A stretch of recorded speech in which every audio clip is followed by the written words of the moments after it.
Next बच्चों आपके पास आ रहा है covariance of two random variable. के कोवेरियंस क्या होता है? वेरियंस के साथ देखें को आ रहा है, यानी एट अ टाइम दो चीज़ों के वेरियंस की जब डिस्कशन हो रही होगी तो वो कोवेरियंस होगा।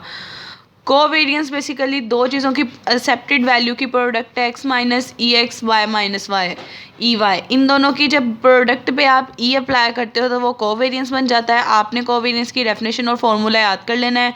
अगर इन दोनों टर्म्स को मल्टीप्लाई करके मैं थोड़ा और सिंप्लीफाई करूँ तो कोवेरियंस का फॉर्मूला डायरेक्ट इस फॉर्म में भी चेंज हो सकता है कि expected value of x Y minus expected value of x expected value of y. कई जगह पे ये फॉर्मूला यूज़ किया, कई जगह पे ये कि आपकी मर्ज़ी, आप दोनों में से जो मर्ज़ी कर लें, ये थोड़ा ज़्यादा इजी रहता है। अगर आपके पास एक्स और वाई इंडिपेंडेंट हो, जिसका मतलब होता है दोनों टर्म्स इक्वल आ जाती है। अगर एक्स और वाई इंडिपेंडेंट हो गए, इसकी जगह आप इसकी वैल्यू पुट करोगे तो आपस में कैंसिल होकर जीरो आ जाएगा। तो ये इंपॉर्टेंट पॉइंट है। कोवेरियंस जीरो कब होता है? जब आपके पास एक्स और वाई रैंडम वेरिएबल इंडिपेंडेंट हो जाए तो कोवेरियंस जीरो हो जाता है। उसके बाद आ रहा है वेरियंस का सम, डिफरेंस, ये सब चीज़ें क्या होती हैं। बेसिकली पहले आपने पढ़ा था कि सिग्मा स्क्वायर स्टैंडर्ड डेविएशन है, या आप इसे वेरिएंस ऑफ एक्स वाई कहते हो। लेकिन यहाँ पे एक चीज़ तो और ही डिफरेंट है। अगर आपने वेरिएंस ऑफ एक्स वाई इस फॉर्म में पढ़ना है, कोवेरियंस की फॉर्म में, तो उसका फॉर्मूला ये होता है, जो गिवन सेट होता है वो इटसेल्फ टोटल लिखना है, माइनस गिवन सेट पे एक्सेप्टेड वैल्यू अप्लाई कर देनी है, उसका स्क्वायर लेके उस पर भी एक्सेप्टेड वैल्यू अप्लाई कर देनी है। यानी total set minus expected value of set, उसके बाद पूरी वाली चीज़ का होल स्क्वायर, फिर उसकी भी एक्सेप्टेड वैल्यू ले लेनी है। यानी अगर वेरिएंस एक्स प्लस वाई का लेना है, पूरे का पूरा set as it is minus expected value of x plus y, पूरे के पूरी टर्म का होल स्क्वायर और ये अप्लाई कर देना है। एक डायरेक्ट फार्मूला ये होता है और इसको थोड़ा सिंप्लीफाई करके हम इसका फार्मूला निकालते हैं। आप इसमें भी मल्टीप्लिकेशन करोगे, सेम चीज़ें सेम तरफ कर लो, डिफरेंट से डिफरेंट चीज़ें कर लो, स्क्वायर का फार्मूला अपन करो तो ये वेरिएंस ऑफ एक्स, मैंने जिस तरह अभी बताया है, बेसिकली वेरिएंस की डेफिनेशन आपके पास इस फॉर्म में चेंज हो जाती है, कोवेरियंस के रिलेशन की फॉर्म में।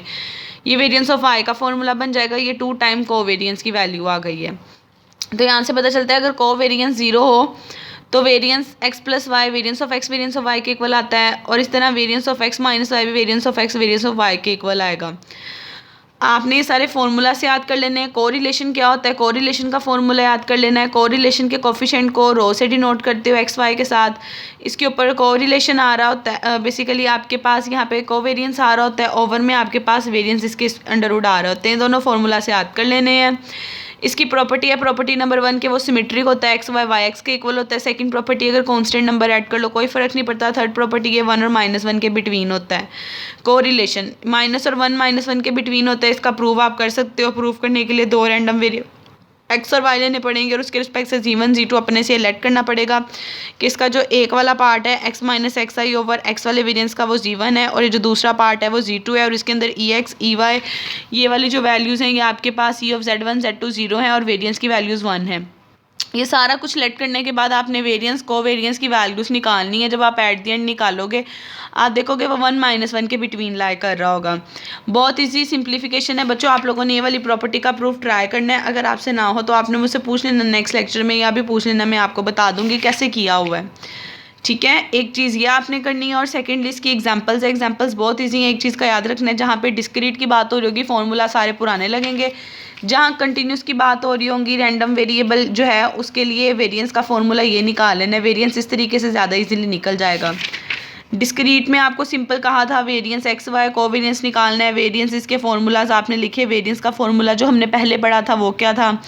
एक्स वाई के रिस्पेक्ट से जो जो वैल्यूज़ चाहिए थी ई एक्स की ई वाई की वो कैलकुलेट की, उनके स्क्वायर्स कैलकुलेट कर लिए। कोवेरियंस का जो फॉर्मूला लिखा है वो लिखा आपने। उसके बाद रो का फॉर्मूला लिखा। रो आपके पास क्या थी? जो जो टर्म्स की वैल्यू चाहिए थी सारी पुट करेंगे आपका आंसर आ जाएगा। इसी तरह 23 एग्जाम्पल है। फ़र्क ये आपके पास डिस्क्रीट में थी या कंटिन्यूस में थी। कंटिन्यूस में फॉर्मूलाज चेंज रहते हैं, कंटिन्यूस में ये वाले 3 फॉर्मूलाज लगने हैं वेरिएंस के। इसी चीज़ को एक्सपेंड करके उन्होंने बताया हुआ कि इंटेग्रल की फॉर्म में कैसे आती है। आपने ये वाले बेसिकली इंपॉर्टेंट फार्मूलाज हैं, 3 फार्मूलाज ये और बाकी ये सारे फार्मूलाज याद करने हैं, क्वेश्चन ट्राई करने हैं। आप लोग जब क्वेश्चन ट्राई करोगे आपका 7.7 टॉपिक से ऊपर तक इजीली हो जाएगा। सिंपल फार्मूलाज के साथ कैलकुलेशन है। तो बच्चों आज का लेक्चर सुनिए, ट्राई करें। किसी भी स्टेप में प्रॉब्लम है तो पूछ लें, फिर हम वो डिस्कस कर लेते हैं।